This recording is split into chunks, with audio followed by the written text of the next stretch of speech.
चलिए, प्राथमिक और द्वितीयक इंद्रधनुष के प्राथमिक और आज का जो पहला प्रश्न क्या है आपका, प्राथमिक और द्वितीयक इंद्रधनुष के बीच एक अदीप्त पट्टी होती है जिसे अलेक्जेंडर की अदीप्त पट्टी कहते हैं।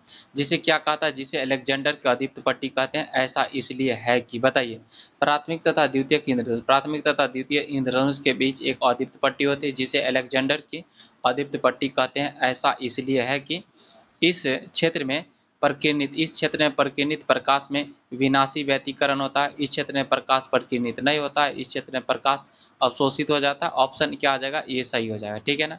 इस क्षेत्र में प्रकीर्णित प्रकाश में क्या होता है, विनाशी व्यतिकरण हो जाता है। क्या हो जाता है आपका, विनाशी व्यतिकरण हो जाता है। ठीक है, चलिए देख लेते हैं।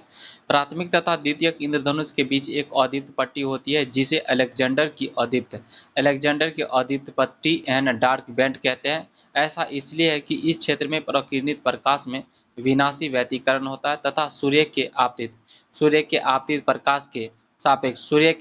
प्रकाश के सापेक्ष प्रकीर्णित किरणें द्वारा आंख पर बनाया गया कोण लगभग 42 डिग्री और 50 डिग्री 42 डिग्री से 50 डिग्री के बीच में होता है।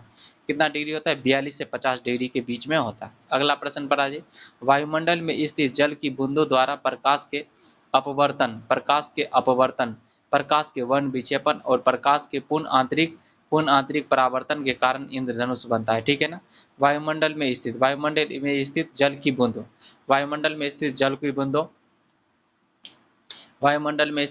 बूंदों द्वारा प्रकाश के अपवर्तन वायुमंडल में स्थित जल की बूंदों द्वारा प्रकाश के अपवर्तन वायुमंडल में जल की बूंदों द्वारा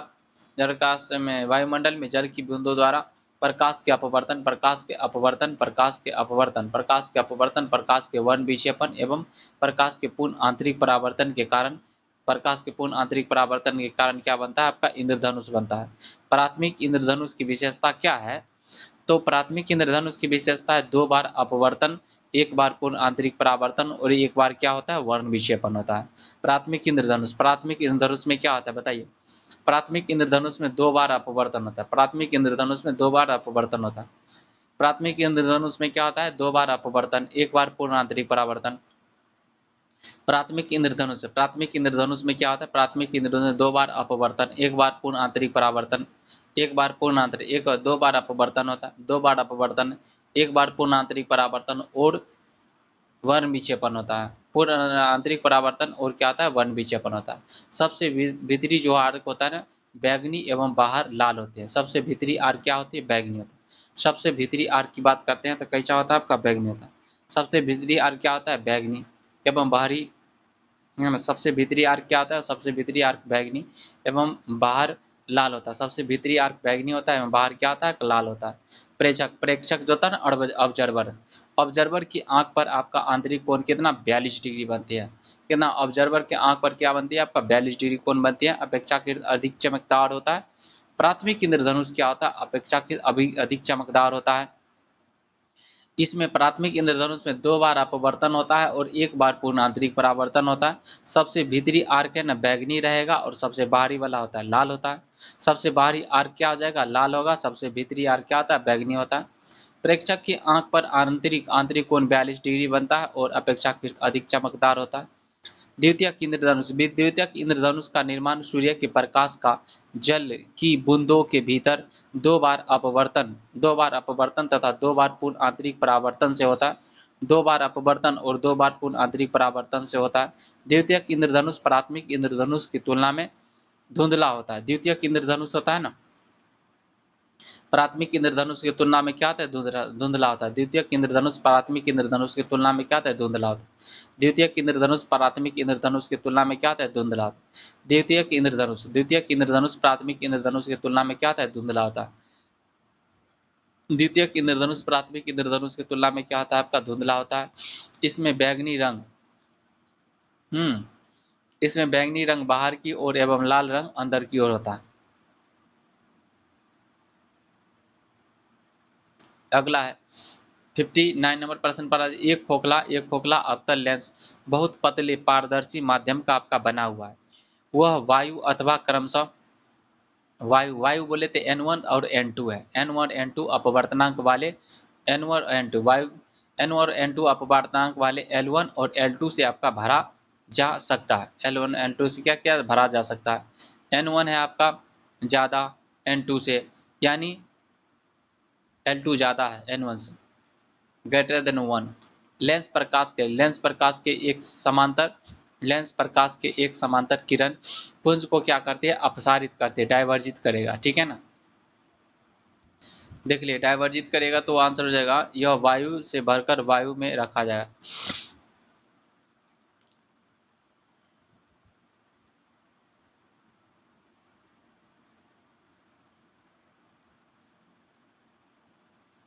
L1 से भरकर क्या था, L1 से भरकर L2 में रखा जाए।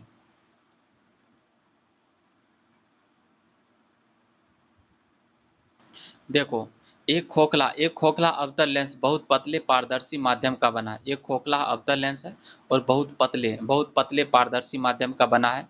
यह वायु क्रमशः N1 और N2 अपवर्तनांक वाले दो द्रवों L1 और L2 से भरा है। ठीक है ना। अब देखो, ये खोखला जो अवतल लेंस है और पतले पारदर्शी माध्यम से बना हुआ है, और वायु अथवा क्रमशः N1 और N2 अपवर्तनांक वाले दो द्रवों से क्या किया जा रहा है, भरा जा रहा है। ठीक है ना। एक द्रव है उसका है L1 और दूसरा द्रव है आपका L2, और उस अवतल लेंस में क्या कर दिया गया है, भर दिया जा रहा है। और L1 का जो है ना अपवर्तनांक ज़्यादा है किससे, आपका L2 से, है ना, ग्रेटर देन 1 हो जाएगा। यह लेंस प्रकाश के एक समांतर किरण पुंज को क्या करेगा, अपसारित करेगा। इसे L1 से भरकर L2 में रखा जाए। L1 से भरकर क्या जाए, L1 से भरकर L2 में रखा जाए। L1 से भरकर किस में रखा जाए, आपका L2 में रखा जाए। तो क्या हो जाएगा, अवतल लेंस क्या हो जाएगा आपका, अपसारित, डाइवर्ज कर जाए। क्या हो जाएगा आपका, डाइवर्ज करेगा। इसे L1 से भरकर L2 में रखा जाए। ठीक है ना। जब किसी लेंस को ऐसे द्रव में डुबोया जाए जिसका अपवर्तनांक लेंस के पदार्थ के अपवर्तनांक से कम हो तो लेंस की फोकस दूरी तो बढ़ जाती है, लेकिन प्रकृति नहीं बढ़ती है। यानी पानी वानी भरेगा ना तो उसमें का जो क्या आ जाएगा, तो उसका तो कम ही होगा ना लेंस के अपवर्तनांक से। ठीक है ना। तो फोकस दूरी क्या आ जाएगा, फोकस दूरी तो बढ़ जाएगी, लेकिन परंतु प्रकृति क्या करती है, नहीं बदलती है। यदि लेंस का अपवर्तनांक N1 और द्रव का अपवर्तनांक N2 हो तो निम्न घटना होती है। अगर N1 ग्रेटर देन N2 होगा, N1 ग्रेटर देन N2 हो जाएगा, जिसमें डुबा रहे हैं उसे ज़्यादा होगा, तो लेंस की प्रकृति अप्रभावित रहेगी। लेकिन अगर N2 लेस देन N1 कर देते हैं तो लेंस की प्रकृति आपका प्रभावित हो जाती है। ठीक है ना। N1 बराबर N2 की बात करते हैं, लेंस समतल प्लेट जैसा व्यवहार करता है। N1 बराबर N2 की बात करते हैं तो लेंस कैसा व्यवहार करेगा, N1 बराबर N2 तो लेंस समतल प्लेट जैसा व्यवहार करेगा। N1 बराबर N2 की बात करते हैं तो लेंस कैसा हो जाएगा, लेंस समतल प्लेट जैसा क्या करेगा, व्यवहार करेगा। N1 बराबर N2 लेंस कैसा व्यवहार करेगा, N1 बराबर N2 तो लेंस समतल प्लेट, N1 बराबर N2 लेंस क्या आ जाएगा, समतल प्लेट जैसा क्या करे, N1 बराबर N2 लेंस समतल प्लेट जैसा क्या करेगा, व्यवहार करेगा। अगला प्रश्न पर आ जाइए, 60 नंबर प्रश्न। एक श्वेत प्रकाश संकीर्ण किरण एक अभिसारी लेंस से गुजरने के पश्चात एक बिंदु पर क्या होती है, अपसारित होते हैं। एक श्वेत प्रकाश संकीर्ण किरण अभिसारी लेंस है ना। अभिसारी लेंस कौन होता है, उत्तल लेंस। अभिसारी लेंस से गुजरने के बाद एक बिंदु पर अभिसारित होने में असफल होता है। अभिसारित होने में क्या होता है, असफल होता है। यह दोष निम्न कहलाता है। यह दोष क्या कहलाता है, ये वर्णीय विवर्तन कहलाता है, विवर्तन कहलाता है, ध्रुवन कहलाता है। इसमें क्या कहलाता है, ये वर्णीय विवर्तन कहलाता है।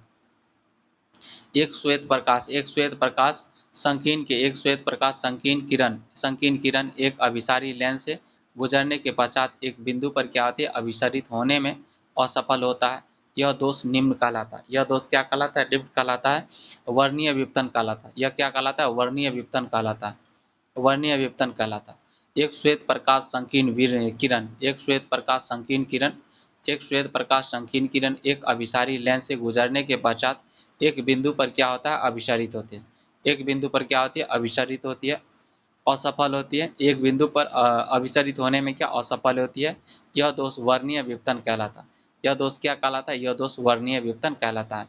एक श्वेत प्रकाश संकीर्ण किरण एक अभिसारी लेंस से गुजरने के पश्चात एक बिंदु पर अभिसरित होने में असफल होती है, यह दोष वर्णीय विपतन कहलाता है। यह दोष इसलिए उत्पन्न होता है क्योंकि विभिन्न तरंग दैर्ध्य के प्रकाश के लिए लेंस का अपवर्तनांक क्या होता है? भिन्न भिन्न होता है। यह इसलिए होता है कि विभिन्न तरंग दैर्ध्य के लिए प्रकाश के लिए लेंस का अपवर्तनांक विभिन्न तरंग दैर्ध्य के प्रकाश के लिए लेंस का अपवर्तनांक क्या होता है? अलग अलग। विभिन्न तरंग दैर्ध्य के प्रकाश के लिए लेंस का अपवर्तनांक क्या होता है? आपका अलग अलग होता है। ठीक है ना? तो इस प्रकार से हो जाता है। क्रोमेटिक इसको कैरोमेटिक क्या कहता है? ऑबरेशन है ना। क्रोमेटिक इसको ऑबरेशन कहा जाता है, विपथन है ना। इसको क्या कहा जाता है? वर्णीय विपथन कहा जाता है, वर्णीय विपथन। देखो, एक श्वेत प्रकाश संकीर्ण किरण एक अभिसारी लेंस से गुजरने के पश्चात एक बिंदु पर अभिसारित होने में असफल होता है, यह दोष वर्णीय विपथन कहलाता है। एक बिंदु पर नहीं जाके अलग अलग बिंदु पर अभिसारित होगा, इसको क्या कहते हैं? वर्णीय विपथन कहते हैं। यह दोष इसलिए होता है क्योंकि विभिन्न तरंग दैर्ध्य के प्रकाश के लिए लेंस का अपवर्तनांक अलग अलग होता है। जैसे कि विबजियोर की बात करते हैं तो क्या होता है? 3900 एंगस्ट्रम से कितना होता है आपका? 3900 से 7800 एंगस्ट्रम होता है ना। तो इसमें अलग अलग प्रकाश के लिए तरंग दैर्ध्य का मान तो आपका अलग अलग होगा। ठीक है ना? तो क्या हो जाएगा? यह दोष इसलिए उत्पन्न होता है क्योंकि विभिन्न तरंग दैर्ध्य के प्रकाश के लिए लेंस की अपवर्तनांक भी क्या होता है? आपका अलग अलग होता है, इसलिए अलग अलग पॉइंट बनाएगा। ये तो व्हाइट चाह रहा था, है ना। तो अलग अलग पॉइंट ही बनाएगा। इसको बोलते हैं क्रोमेटिक वर्णीय विपतन कहा जाता है इसको। ठीक है ना? क्या कहा जाता है इसको? वर्णीय विपतन कहते हैं। क्या कहते हैं इसको? वर्णीय विपतन कहते हैं। इसको क्रोमेटिक ऑबरेशन कहा जाता है। वर्णीय विपतन स्वयं फ्रिंज प्रतिरूप प्रदर्शित करता है। वर्णीय विपतन है ना, वर्णीय विपतन है कि आपका वर्णीय विपतन स्वयं फ्रिंज प्रतिरूप प्रदर्शित करता है। वर्णीय विपतन स्वयं फ्रिंज प्रस्तुत प्रदर्शित करता है। वर्णीय विपतन होता है ना, स्वयं फ्रिंज प्रतिरूप प्रदर्शित करता है। वर्णीय विपतन आपका स्वयं फ्रिंज प्रतिरूप प्रदर्शित करता है। वर्णीय विपतन स्वयं फ्रिंज प्रतिरूप प्रदर्शित करता है जिसमें विभिन्न रंग होते हैं। जिसमें क्या होता है? विभिन्न रंग होते हैं। यह फ्रिंज प्रतिरूप दीप्त व अदीप्त दिखाई देता है। यह फ्रिंज प्रतिरूप होता है ना, यह फ्रिंज प्रतिरूप दीप्त व अदीप्त दिखाई देता है क्योंकि वर्णीय विपतन से प्राप्त तरंगों को एक बिंदु पर फोकस नहीं किया जा सकता है। ठीक है ना? अगला 61 नंबर प्रश्न पर आज श्वेत प्रकाश की एक किरण पुंज एक कांच के प्रिज्म से होकर क्या करती है? गुजरती है। श्वेत प्रकाश का एक किरण पुंज है और एक कांच के प्रिज्म से होकर क्या करती है? आपका गुजरती है। कांच का प्रिज्म से होकर गुजरती है और एक स्पेक्ट्रम प्राप्त करती है। निम्नलिखित में से कौन सा घटक रंग सबसे अधिक झुकता है? तो सबसे ज्यादा झुकेगा आपका नीला झुकेगा और सबसे कम जो लेगा आपका लाल झुकेगा। ठीक है ना? विबजियोर। अगला प्रश्न, श्वेत प्रकाश की किरण पुंज तथा कांच के प्रिज्म से गुजरती है तो यह एक स्पेक्ट्रम प्राप्त होता है। तो सबसे अधिक बैंगनी रंग की प्रकाश किरण झुकती है तथा इसके बाद नीले रंग की प्रकाश किरण का क्या होता है? झुकाव सबसे अधिक होता है।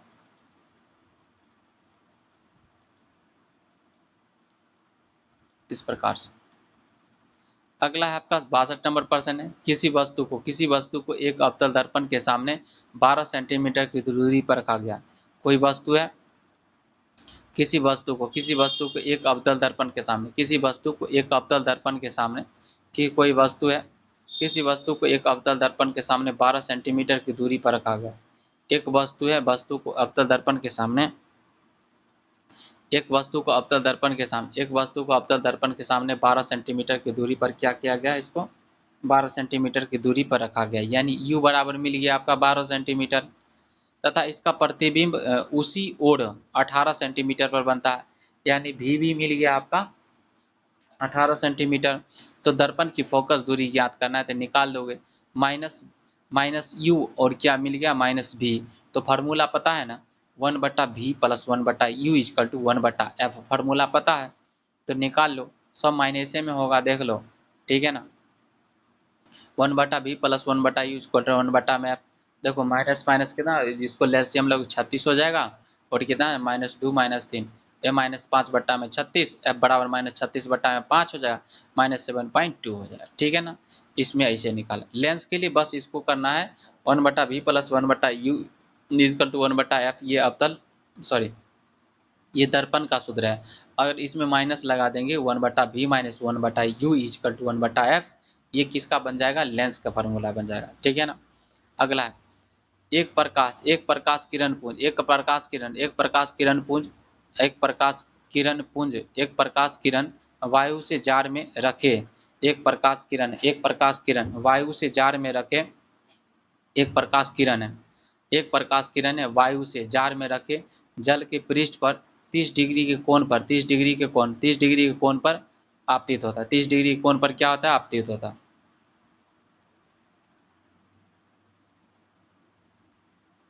एक प्रकाश किरण पुंज है, एक प्रकाश किरण वायु से जार में रखे जल के पृष्ठ पर 30 डिग्री के कोण पर आपतित होता है।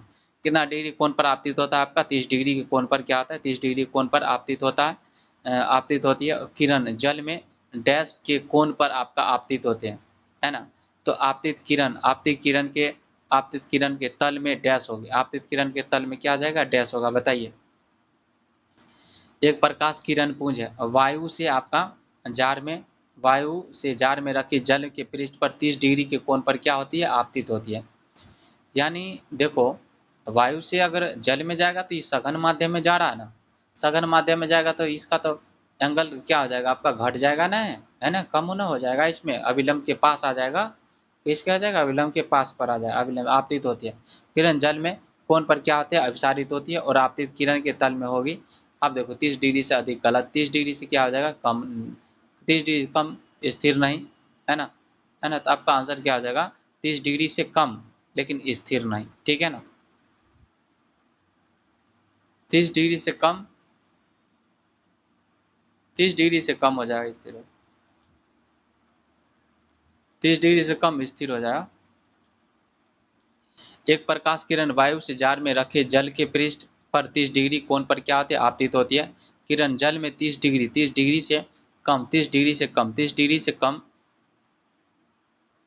ठीक है ना, 30 डिग्री से कम के कोण पर क्या होती है, अपवर्तित होती है। 30 डिग्री से कम कोण पर क्या होती है, अपवर्तित होती है, और 30 डिग्री से कम कोण क्या अपवर्तित होती है, और आपतित किरण के तल में स्थित होगी। आपतित किरण के क्या, आपतित किरण के तल में स्थित हो जाएगा। ये 30 डिग्री हो जाएगा, 30 डिग्री से क्या हो जाएगा आपका, कम हो जाएगा। ठीक है ना। अगला है विरल माध्यम, विरल माध्यम में जब प्रकाश की किरण सघन माध्यम, विरल माध्यम से जब प्रकाश, विरल माध्यम वायु से जब प्रकाश की किरण सघन माध्यम जल में प्रवेश करती है तो प्रकाश की किरण अभिलंब की ओर क्या करती है, मुड़ती है, और इससे अपवर्तन कोण का मान क्या होता है, घटता है। प्रकाश की किरण जल सघन माध्यम से विरल माध्यम में प्रवेश करती है तो अभिलंब से दूर हट जाती है और अपवर्तन कोण का मान क्या होता है आपका, बढ़ जाता है। ठीक है ना, इस प्रकार से आपका क्या आ जाएगा, अपवर्तन कोण का मान बढ़। अगला है 64 नंबर प्रश्न पर, यह पाया गया कि किसी कांच के प्रिज्म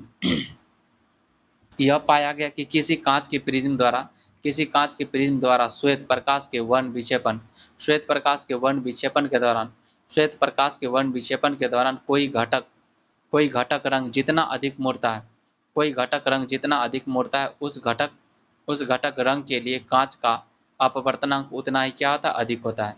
यदि अपवर्तनांक क्या होता है, उतना ही उसका क्या होता है आपका, अधिक होता है। यदि म्यू आर और म्यू भी और म्यू वाई क्रमशः आपका लाल, बैगनी और पीले प्रकाश अपवर्तनांक है तो बीच के निम्न में से कौन सा संबंध आपका सही है। देखो, जितना ज्यादा, प्रश्न क्या बोला है, यह पाया गया कि कांच के प्रिज्म द्वारा श्वेत प्रकाश के वर्ण विक्षेपण के दौरान कोई घटक जितना अधिक मुड़ता है, घटक रंग के लिए कांच का अपवर्तनांक उतना ही अधिक होता है। म्यू का मान कितना होता है, उतना ही आपका अधिक होता है। यानी जिसका तरंग दैर्ध्य हो जाएगा ज्यादा, उसका अपवर्तनांक हो जाएगा उसका कम हो जाएगा। ठीक है ना, तो अपवर्तनांक उतना ही क्या होता है, अधिक होता है। और जिसका अपवर्तनांक अधिक होता है उसका चमक भी क्या होता है आपका, अधिक होता है। ठीक है ना। तो अपवर्तनांक उतना ही क्या होता है, नहीं प्रकीर्णन अधिक होता है, प्रकीर्णन की बात करते हैं, जिसका अपवर्तनांक ज़्यादा होता है ना उसका प्रकीर्णन भी क्या होता है, ज़्यादा होता है। तो नीचे से ऊपर आने के बाद क्या होता है, आपका जो चमक क्या करता है, ग्रीन तक आपका बढ़ता है और फिर ग्रीन से आपका रेड तक क्या हो जाता है, फिर चमक आपका घट जाता है ना, है ना। तो इस प्रकार से अपवर्तनांक उतना ही अधिक होता है म्यू आर, म्यू भी और म्यू वाई क्रमशः लाल, बैगनी और पीले प्रकाश के लिए अपवर्तनांक है। तो इसके बीच निम्न में से कौन सा संबंध आपका सही है। अब देखो सबसे ज़्यादा हो जाएगा किसका, हो जाएगा वायलेट का, उसका येलो का, उसके बाद किसका हो जाएगा आपका रेड का हो जाएगा, ठीक है ना।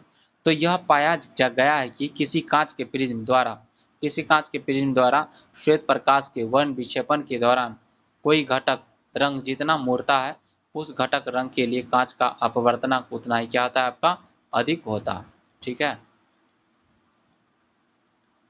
उतना ही क्या हो जाएगा, आपका अधिक होगा।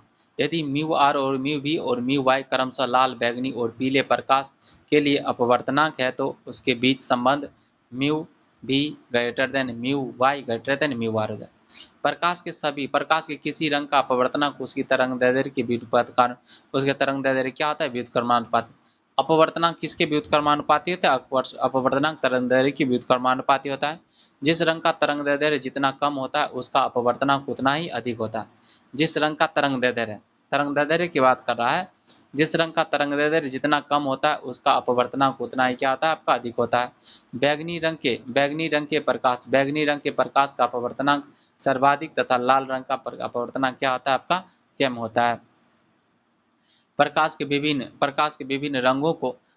विभिन्न रंगों को प्रिज्म से गुजारने पर विभिन्न रंगों के प्रकाश की चाल उनकी तरंग दैर्ध्य क्या होता है, उनकी तरंग दैर्ध्य की आपका समानुपाती होता है। प्रकाश के विभिन्न रंगों को प्रिज्म से गुजारने पर प्रकाश के विभिन्न रंगों को प्रिज्म से गुजारने पर विभिन्न रंगों के प्रकाश और चाल उनकी तरंग दैर्ध्य की क्या होती है, आपका समानुपाती होता है। अगर आप प्रकाश को प्रिज्म से क्या कर रहे हो, गुजार रहे हो, और प्रकाश की चाल उसके तरंग दैर्ध्य की क्या होती है, प्रकाश की चाल उसके तरंग दैर्ध्य की समानुपाती होता है ना। प्रकाश की चाल किसके समानुपाती होता है, तरंग दैर्ध्य की समानुपाती होता है।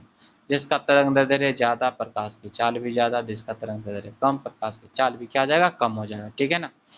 तो प्रकाश के विभिन्न रंगों को प्रिज्म से गुजारने पर विभिन्न रंगों के प्रकाश की चाल है ना, उनकी तरंग दैर्ध्य क्या होता है, आपका समानुपाती होता है ना। प्रकाश की चाल किसके समानुपाती होता है, तरंग दैर्ध्य के समानुपाती होता है। कांच के प्रिज्म से गुजरने पर है ना, कांच के प्रिज्म से गुजरने पर लाल रंग के प्रकाश की चाल सर्वाधिक तथा बैगनी रंग के प्रकाश की चाल क्या होती है, आपका न्यूनतम होती है। बैगनी रंग के प्रकाश की चाल क्या होती है, न्यूनतम होती है। अगला प्रश्न है, अंतरिक्ष का रंग काला दिखने का कारण क्या है।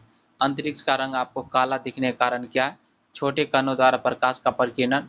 अंतरिक्ष का रंग काला कैसे दिखता है, छोटे कणों द्वारा प्रकाश का छोटे कणों द्वारा प्रकाश का प्रकीर्णन, प्रकाश का अपवर्तन नहीं होने के कारण। देखो प्रकाश का अपवर्तन नहीं होने के कारण, प्रकाश का प्रकीर्णन नहीं होने के कारण, आंसर है प्रकाश का प्रकीर्णन नहीं होता, इसकी वजह से होता है। अंतरिक्ष का रंग काला दिखने का कारण है प्रकाश का प्रकीर्णन नहीं होना। अंतरिक्ष का रंग कैसा दिख रहा है, आपका काला।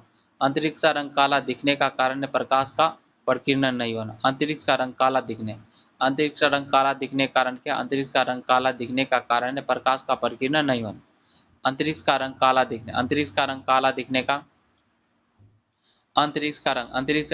दिखने का कारण है प्रकाश का प्रकीर्णन होना।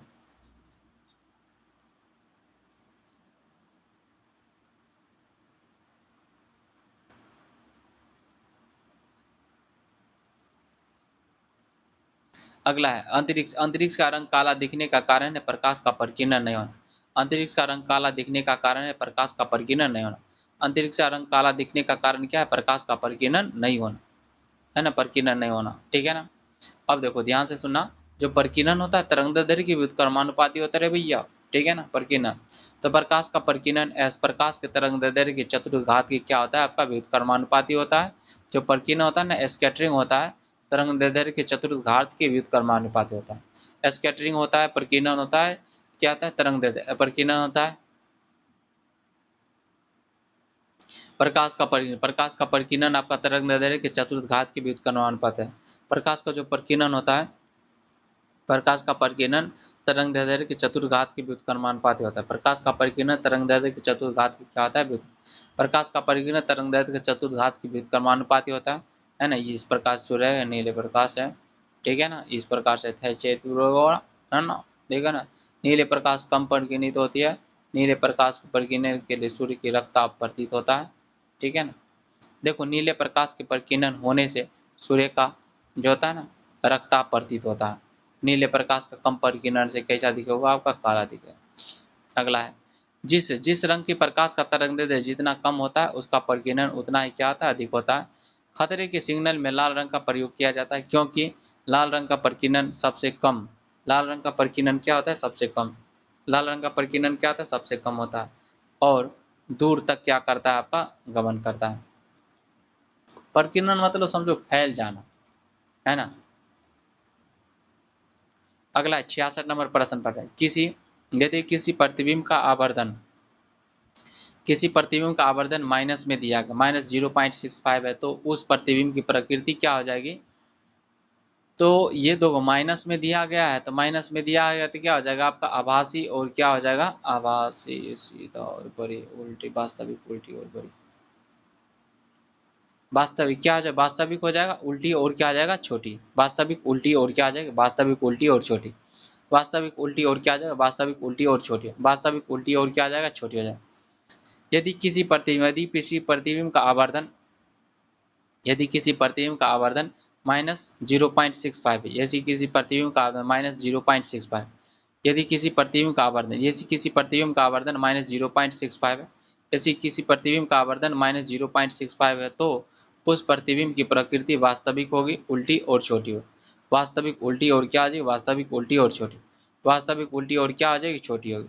अवतल दर्पण द्वारा बना प्रतिबिंब, अवतल दर्पण द्वारा बना प्रतिबिंब, अवतल दर्पण द्वारा बना प्रतिबिंब, अवतल दर्पण द्वारा बना प्रतिबिंब,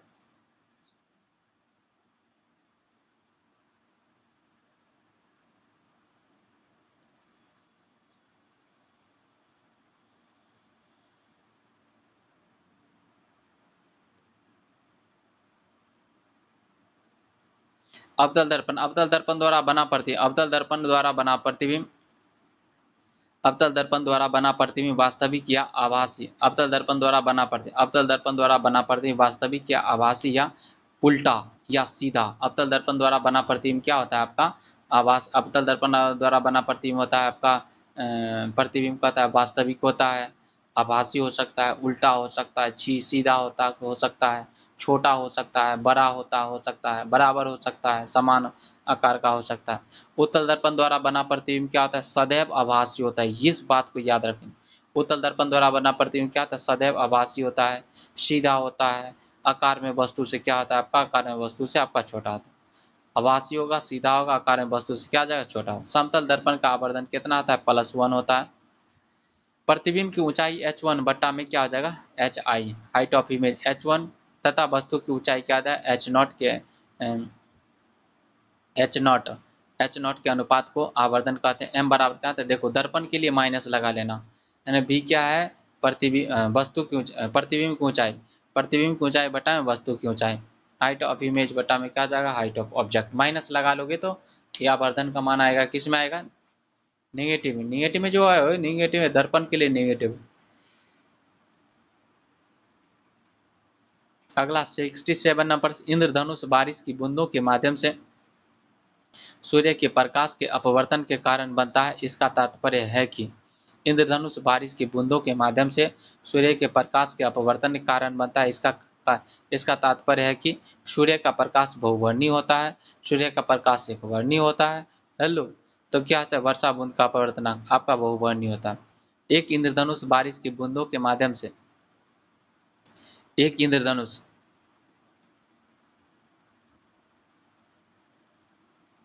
अगला एक इंद्रधनुष बारिश की बूंदों के माध्यम से सूर्य के प्रकाश के अपवर्तन के कारण बनता है। एक इंद्रधनुष बारिश की बूंदों के माध्यम से एक इंद्रधनुष बारिश की बूंदों के माध्यम से एक इंद्रधनुष है और बारिश की बूंदों के माध्यम से सूर्य के प्रकाश, सूर्य के प्रकाश के अपवर्तन के कारण बनता है। सूर्य के प्रकाश के किसके कारण? सूर्य के प्रकाश के अपवर्तन कर सूर्य के प्रकाश के अपवर्तन के कारण बनता है। इसका तात्पर्य है कि सूर्य का प्रकाश बहुवर्णीय होता है। सूर्य का प्रकाश कैसा होता है? सूर्य का प्रकाश बहुवर्णीय होता है। एक इंद्रधनुष बारिश की बूंदों के माध्यम से सूर्य के प्रकाश के अपवर्तन के कारण बनता है। एक इंद्रधनुष है, एक इंद्रधनुष है, एक इंद्रधनुष बारिश की बूंदों एक इंद्रधनुष बारिश की बूंदों के माध्यम से सूर्य के प्रकाश के अपवर्तन के कारण बनता है। एक इंद्रधनुष है, बारिश की बूंदों के माध्यम से सूर्य के प्रकाश के अपवर्तन के कारण क्या करता है? बनता है। इसका तात्पर्य है कि सूर्य का प्रकाश बहुवर्णीय होता है। इसका तात्पर्य है कि सूर्य का प्रकाश कैसा होता है? सूर्य का प्रकाश आपका क्या होता है? बहुवर्णीय होता है। जिस प्रकाश में तरंगदैर्ध्य की एक विस्तृत श्रृंखला होती है उसे बहुवर्णीय प्रकाश कहा जाता है। जिस प्रकाश में एक ही तरंगदैर्ध्य होता है उसे एकवर्णीय प्रकाश कहा जाता है। ठीक है ना? जिस प्रकाश में एक ही तरंगदैर्ध्य होता है एक वर्णीय कहते हैं। जिस प्रकाश में तरंगदैर्ध्य की एक विस्तृत श्रृंखला होती है उसे बहुवर्णीय प्रकाश कहा जाता है। लेजर एक मोनोक्रोमैटिक प्रकाश है। लेजर क्या है? एक मोनोक्रोमैटिक प्रकाश है। लेजर क्या है? मोनोक्रोमैटिक प्रकाश। अगला 68 नंबर, प्रिज्म के माध्यम से श्वेत प्रकाश के गुजरने पर इसका वर्ण विक्षेपण होता है। तरंगदैर्ध्य से स्वतंत्र होता है। तरंगदैर्ध्य के व्युत्क्रमानुपाती होता है। तरंगदैर्ध्य की आपका अनुक्रमानुपाती होता है ना? तो ये आपका तरंगदैर्ध्य के व्युत्क्रमानुपाती होता है। ठीक है ना? जो होता है ना वर्ण विक्षेपण, तरंगदैर्ध्य क्या होता है? व्युत्क्रमानुपाती। ठीक है ना? तरंगदैर्ध्य की क्या होता है? व्युत्क्रमानुपाती। चाल होता है समानुपाती हो जाएगा। ठीक है ना? लेकिन तरंगदैर्ध्य के व्युत्क्रमानुपाती हो जाएगा। माध्यम श्वेत प्रकाश से गुजरने पर इसका वर्ण विक्षेपण होता है ना, तरंगदैर्ध्य क्या आ जाएगा? तरंगदैर्ध्य क्या आ जाएगा? व्युत्क्रमानुपाती हो जाता है। तो किसके समानुपाती हो जाएगा? चाल के समानुपाती होगा। अगला है प्रिज्म के माध्यम से श्वेत प्रकाश के गुजरने पर इसका वर्ण विक्षेपण होता है जिसमें श्वेत प्रकाश के घटक रंगों के प्रकाश का विचलन कोण उसके तरंगदैर्ध्य का क्या होता है? व्युत्क्रमान। उसके तरंगदैर्ध्य का व्युत्क्रमानुपाती होता है। उसके तरंगदैर्ध्य क्या होता है? उसके तरंगदैर्ध्य का व्युत्क्रमानुपाती होता है। प्रिज्म से प्रकाश का वर्ण विक्षेपण भिन्न कारकों पर निर्भर करता है। प्रिज्म से प्रकाश का वर्ण विक्षेपण भिन्न कारकों पर निर्भर करता है। प्रिज्म से प्रकाश का वर्ण विक्षेपण आपका विभिन्न कारकों पर निर्भर करता है। प्रिज्म के कोण पर निर्भर करता है। प्रिज्म के पदार्थ की प्रकृति पर निर्भर करता है। प्रिज्म के गुजरने वाली प्रकाश के तरंगदैर्ध्य पर निर्भर करता है। ठीक है ना? तो प्रिज्म के प्रकाश जब वर्ण विक्षेपण हो जाएगा ना तो क्या आ जाएगा? तो प्रिज्म के कोण पर भी डिपेंड करता है। प्रिज्म के पदार्थ की प्रकृति पर डिपेंड करता है। और किस पर डिपेंड करता है? प्रिज्म से गुजरने वाले प्रकाश के तरंगदैर्ध्य पर क्या करता है? डिपेंड करता है। 69 नंबर प्रश्न, एक प्रकाश किरण 12 सेंटीमीटर वक्रता त्रिज्या, यानी उसको आर मिल गया 12 सेंटीमीटर वक्रता त्रिज्या दर्पण ध्रुव P पर इसके मुख्य अक्ष के समांतर आपतित होती है। मुख्य अक्ष के क्या होते हैं? समांतर आपतित होती है। परावर्तन के बाद यह दर्पण के मुख्य अक्ष के आपका बिंदु O से बिंदु क्या करती है? आपका बिंदु Q से आपका आती हुई प्रतीत होती है ना? तो कार्तिक चिन्ह परिपाटी का पालन करते PQ बराबर क्या आ जाएगा? अब देखो ध्यान से सुनो। अब ये है अवतल दर्पण है। कौन सा दर्पण है? ये आपका अवतल दर्पण। यहाँ से क्या करेगा? यहाँ से अगर उत्तल दर्पण ना है रे भाई,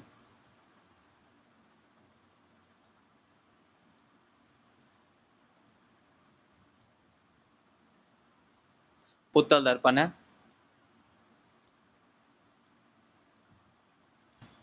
देखो अब देखना है, यहाँ से जाती हुई Q से जाती हुई क्या होती है? प्रतीत होती है। ठीक है ना? अगर Q से जाती हुई प्रतीत होती है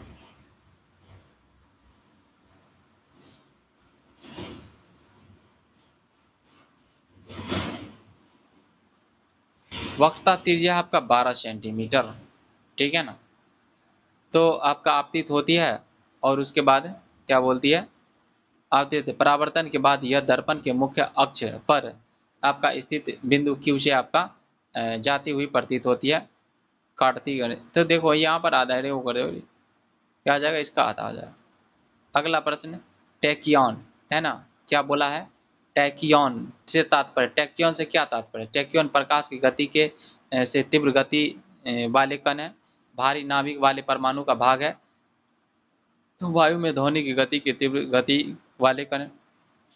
टैक्यॉन क्या है, प्रकाश की गति से तीव्र गति करने वाला कण है। टैक्यॉन क्या है, टैक्यॉन प्रकाश की चाल से भी ज्यादा स्पीड चलेगा, कौन चलेगा, टैक्यॉन। टैक्यॉन, टैक्यॉन ग्रीक भाषा का शब्द है, इसका अर्थ होता है ऐसे परिकल्पनात्मक कण जो प्रकाश की गति की तुलना में तीव्र गति से चलता है, उसको टैक्यॉन कहते हैं, ठीक है ना। 71 नंबर, एक प्रकाशीय माध्यम का अपवर्तनांक किसके अनुसार परिवर्तित होता है। एक प्रकाशीय माध्यम का अपवर्तनांक, एक प्रकाशीय माध्यम है, एक प्रकाशीय माध्यम का अपवर्तनांक किसके अनुसार परिवर्तित होता है। एक प्रकाशीय माध्यम का अपवर्तनांक, एक प्रकाशीय माध्यम का अपवर्तनांक, एक प्रकाशीय माध्यम का अपवर्तनांक किसके अनुसार परिवर्तित होता है, माध्यम की प्रकृति के अनुसार, किरण के आपतन कोण के में परिवर्तन के अनुसार, किरण के आपतन कोण में परिवर्तन के अनुसार, किरण के आपतन कोण में परिवर्तन के अनुसार, आपतित किरण का रंग के अनुसार, है ना। तो एक प्रकाशीय माध्यम का अपवर्तनांक किसके अनुसार परिवर्तित होता है, पदार्थ के माध्यम की प्रकृति, सही बात है। किरण के आपतन कोण के में परिवर्तन, इससे ये सही बात है ना। आपतित किरण का रंग, इससे भी। अब देखो ये तीनों जो कथन है ना, तीनों कथन सही है। किसी प्रकाशीय माध्यम का जो अपवर्तनांक होता है ना, माध्यम की प्रकृति पर, और प्रकृति माध्यम की प्रकृति, प्रकाश किरण के आपतन कोण साइन आई में परिवर्तन, म्यूजिकल टू साइन आई बटा में साइन आर हो जाएगा, तथा आपतित प्रकाश किरण के रंग, आपतित प्रकाश किरण के रंग के अनुसार परिवर्तित होता है। किरण के रंग के अनुसार क्या होता है आपका, परिवर्तित होता है। प्रकाश का अपवर्तनांक लाल रंग के प्रकाश के लिए न्यूनतम होता है। प्रकाश जो होता है ना, माध्यम में अपवर्तन, प्रकाश के आपतित प्रकाश किरण के रंग के अनुसार क्या होता है, परिवर्तित होता है। माध्यम का अपवर्तनांक लाल रंग के प्रकाश के लिए न्यूनतम, माध्यम का जो अपवर्तनांक होता है ना लाल प्रकाश के लिए क्या होता है, लाल रंग के प्रकाश के लिए क्या होता है आपका, माध्यम का जो होता है ना, माध्यम का अपवर्तनांक लाल रंग के प्रकाश के लिए न्यूनतम, व बैंगनी रंग के लिए क्या होता है आपका, अधिकतम होता है। अतः प्रकाशीय माध्यम में अपवर्तनांक के लिए तीनों कथन आपका सत्य है। अगला है, प्रकाश की गति किसके बीच से जाते हुए न्यूनतम होती है, तो आपका किससे, प्रकाश की गति किसके बीच से जाते हुए न्यूनतम होगी, प्रकाश गति न्यूनतम है। निर्वात में सबसे ज्यादा हो जाएगा, है ना, उसके बाद जल हो गया, उसके बाद वायु हो जाएगा, उसके बाद कांच हो जाएगा, तो कांच हो जाएगा, ठीक है ना। निर्वात में 3 × 10⁸ मीटर पर सेकेंड, और वायु में सेम ही ले लो। जल में होता है आपका, जल में आपका तकरीबन कितना होता है, 2.5 लाख के लगभग में होता है, ठीक है ना। और कांच में कितना होता है, कांच में लगभग आपका 1.5 लाख होता है, ठीक है ना, 1.5 लाख। अगला है कांच में, कांच हो गया, निर्वात हो गया, जल तथा वायु में कांच, कांच में प्रकाश का वेग सबसे कम होता है। निर्वात में प्रकाश का वेग 3 लाख किलोमीटर, निर्वात में 3 लाख किलोमीटर पर सेकेंड होता है। जल में 2.5 लाख 2.25 लाख किलोमीटर पर सेकेंड होता है। और कांच में 2 लाख, कांच में कितना होता है, 2 लाख किलोमीटर पर सेकेंड, है ना। और जो होता है ना, इसमें होता है आपका, निर्वात में होता है आपका 3 लाख, निर्वात में 3 लाख होता है। जल में होता है 2.25 लाख।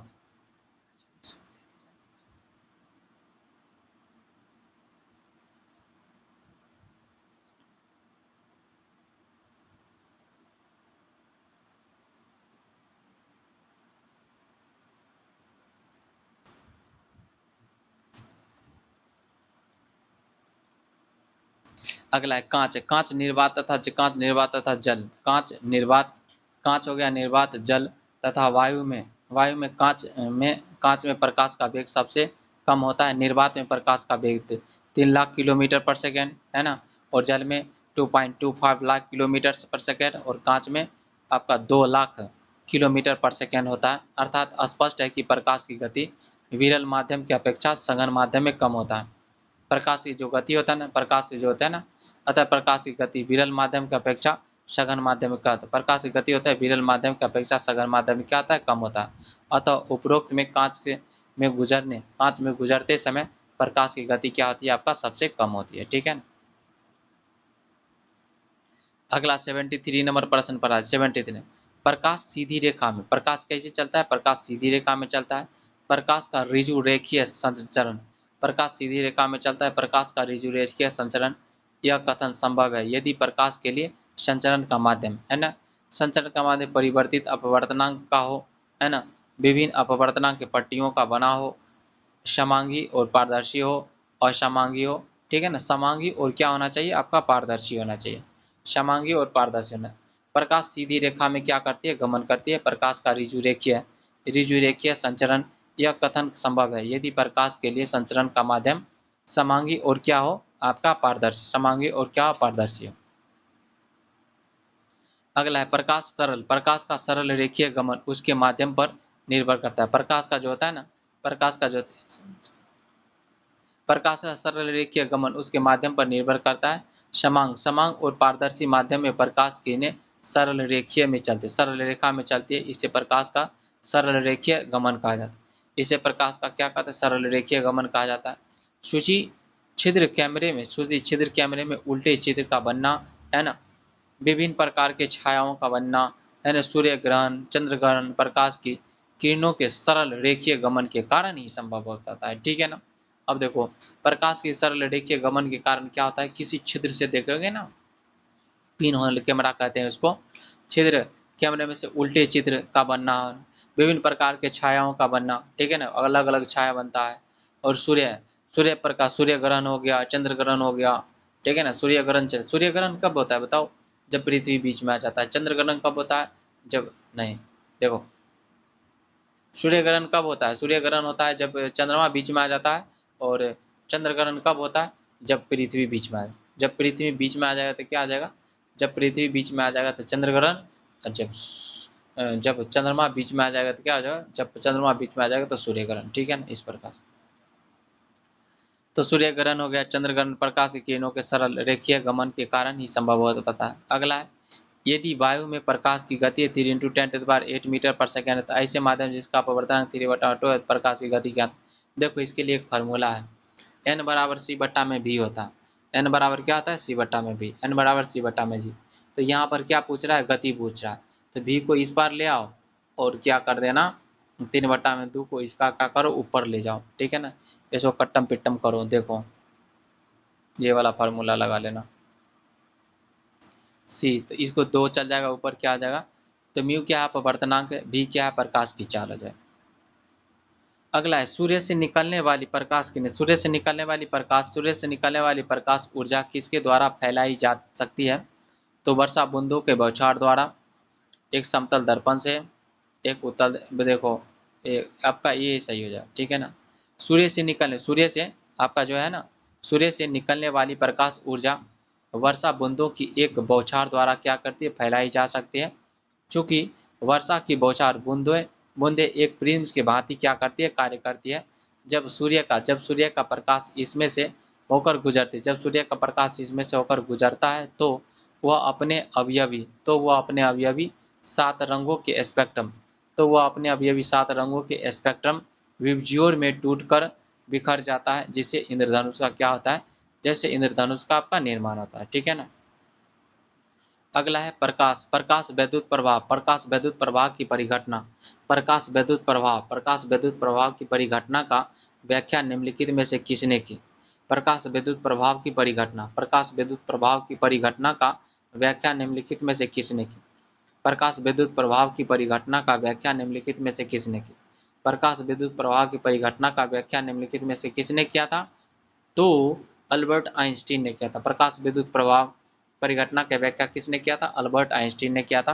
प्रकाश विद्युत प्रभाव के सर्वप्रथम 1887 ईस्वी में जर्मन भौतिकविद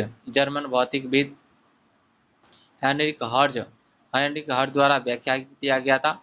और 1905 में अल्बर्ट आइंस्टीन ने पहले तो हर्ज ने किया था, व्याख्या ही किया था। प्रकाश विद्युत प्रवाह इलेक्ट्रोलिटिक इफेक्ट, है ना, इलेक्ट्रोलाइटिक इफेक्ट जो है ना, परिघटना की व्याख्या निम्नलिखित में से किसने किया था? अल्बर्ट आइंस्टीन ने। ठीक है ना। तो प्रकाश के वैद्युत प्रभाव की सर्वप्रथम 1887 ईस्वी में जर्मन भौतिकविद हेनरिक हर्ट्ज द्वारा व्याख्या किया गया था। और 1905 में अल्बर्ट आइंस्टीन ने प्रकाश वैद्युत प्रभाव परिघटना की व्याख्या की। 1921 में इसके लिए इनको भौतिकी का नोबेल पुरस्कार दिया गया। 1921 में इनको भौतिकी का नोबेल पुरस्कार दिया गया था प्रकाश वैद्युत प्रभाव की परिघटना को जानकारी देने के लिए।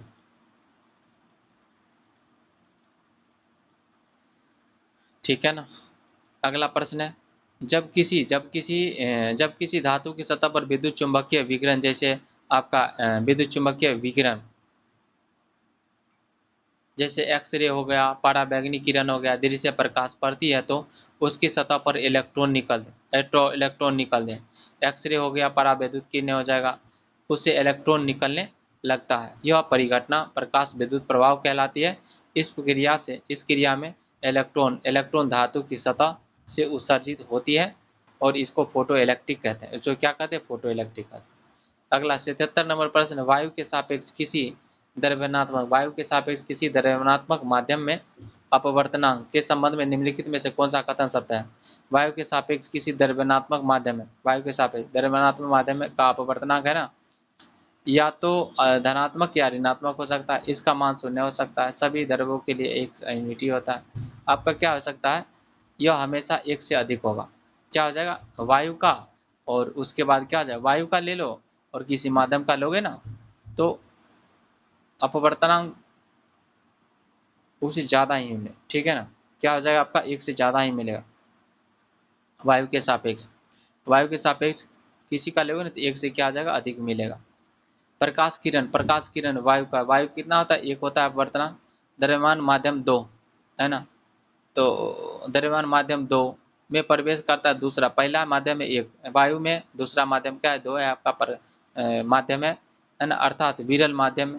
1 है आपका विरल माध्यम और सघन माध्यम है 2।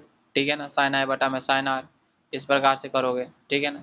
तो आपका वायु 1 के सापेक्ष द्रव्यनात्मक माध्यम 2 का अपवर्तनांक N1 N2 होगा। ठीक है ना। तो इसमें N ऊपर वाला वायु क्या है? N1, नीचे बराबर क्या है? N2 है। आपतित किरण ये क्या आपका अभिलंब से पास आ जाएगा, द्रव्यनात्मक माध्यम हो जाएगा, अपवर्तित किरण हो जाएगा। एक बात ध्यान में रखना है, द्रव्यनात्मक माध्यम सघन में प्रवेश करते समय प्रकाश की किरणें अभिलंब की ओर झुक जाती है, यानी साइन आर, जो साइन आर है ना, साइन आर का मान है ना लेस देन होगा साइन आई के। ठीक है ना।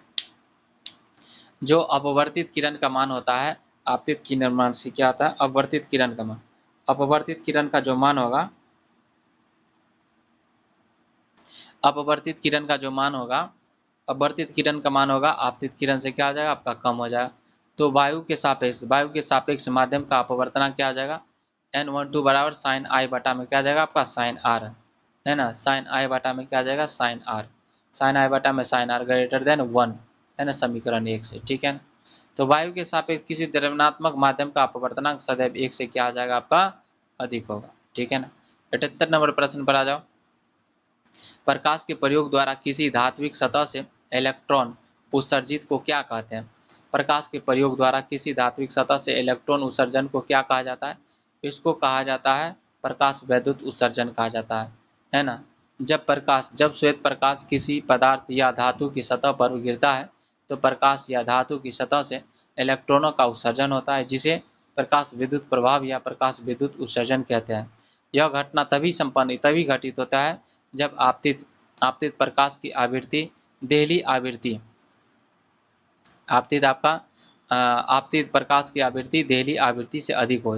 देहली आवृत्ति से क्या हो जाएगा? देहली आवृत्ति से अधिक हो। देखो देहली आवृत्ति क्या होता है? इसको बोलते हैं थ्रेशोल्ड फ्रीक्वेंसी। देहली आवृत्ति क्या होता है? थ्रेशोल्ड। इसको देहली आवृत्ति को क्या कहा जाता है? Threshold frequency. देहली आवृत्ति को क्या कहा जाता है? Threshold frequency. देहली आवृत्ति को थ्रेशोल्ड फ्रीक्वेंसी कहता है वह न्यूनतम आवृत्ति जो किसी धातु की सतह से प्रकाश इलेक्ट्रॉन का उत्सर्जन कराने के लिए आवश्यक होता है। या फिर समझो कि वह न्यूनतम आवृत्ति जो किसी धातु की सतह से है ना, प्रकाश सतह से प्रकाश क्या कराएगा, आपका इलेक्ट्रॉन को उत्सर्जित कराने के लिए आवश्यक हुआ, उसी को क्या कहते हैं, देहली आवृत्ति कहते हैं। एक और देख लो, ठीक है ना। तो देखो इसमें मुख्य बातें क्या है, मुख्य बातें है इसमें, आपतित प्रकाश का कम से कम आवृत्ति, जिस पर आवृत्ति होने पर धातु की सतह से इलेक्ट्रॉन का बाहर निकल सकता है। तो आपको यहाँ से देहली आवृत्ति समझ में आ गई। देहली आवृत्ति कम, देहली आवृत्ति क्या होता है, आपतित, आपतित प्रकाश की आवृत्ति, आपतित जो प्रकाश, आपतित प्रकाश की आवृत्ति का मान इस देहली आवृत्ति से कम हो तो धातु से कोई इलेक्ट्रॉन उत्सर्जित नहीं होता है, अर्थात प्रकाश विद्युत उत्सर्जन के लिए एक निश्चित आवृत्ति की प्रकाश धातु सतह पर आपतित होना चाहिए, और प्रकाश विद्युत सेल, प्रकाश विद्युत उत्सर्जन, प्रकाश विद्युत सेल, प्रकाश विद्युत उत्सर्जन, प्रकाश विद्युत प्रभाव के सिद्धांत पर ही आपका कार्य करता है। अगला है 79 नंबर प्रश्न पर आ जाइए। प्रकाश की एक किरण, प्रकाश की एक किरण आपका n1, प्रकाश की एक किरण n1 अपवर्तनांक के, प्रकाश की एक किरण n1 अपवर्तनांक के एक माध्यम से n2 अपवर्तनांक के दूसरे माध्यम में क्या करती है, जाती है। प्रकाश की एक किरण है n1 अपवर्तनांक के एक माध्यम से, n1 अपवर्तनांक के एक माध्यम से n2 अपवर्तनांक के दूसरे माध्यम में क्या करती है, n1 अपवर्तनांक के एक माध्यम से n2 अपवर्तनांक के दूसरे माध्यम में जाती है। यदि आपतन कोण I है, अपवर्तन कोण R है, तो साइन I बटा में साइन R किसके बराबर होगा, म्यू के बराबर होगा। किसके बराबर होगा, म्यू के बराबर होगा, है ना। किसके बराबर है, mu one, n1 n2, n2 बटा में n1 के बराबर क्या जाएगा, n1 बटा में n2। सेनेल के नियम से देख लीजिए,